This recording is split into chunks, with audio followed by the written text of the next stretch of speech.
What's up, guys?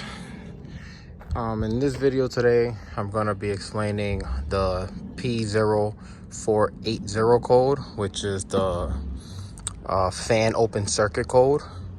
As you can see, I did replace the fan. That didn't work. The relays, every situation is different, but my fan was still kicking on, high and low. My relays were working. It ended up being this. I had to buy a used one for eBay, and most likely I'm gonna open up my old one to kind of see if the circuit board has some kind of, I don't know, corrosion or water in it. But if you guys are having a similar issue or a similar code, but your fan is kicking on, like it works still, because mine was turning on and everything.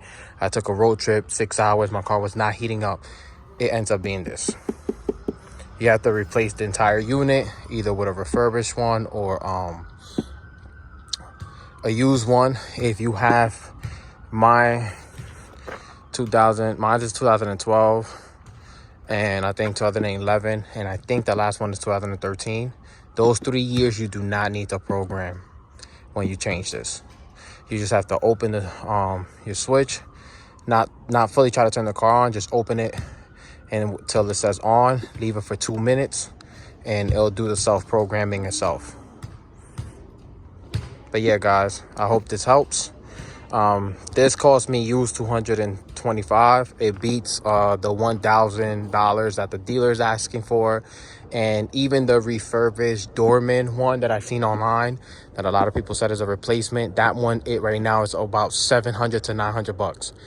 So this is still cheaper. I'm not even down that including the fan, but I did end up spending money.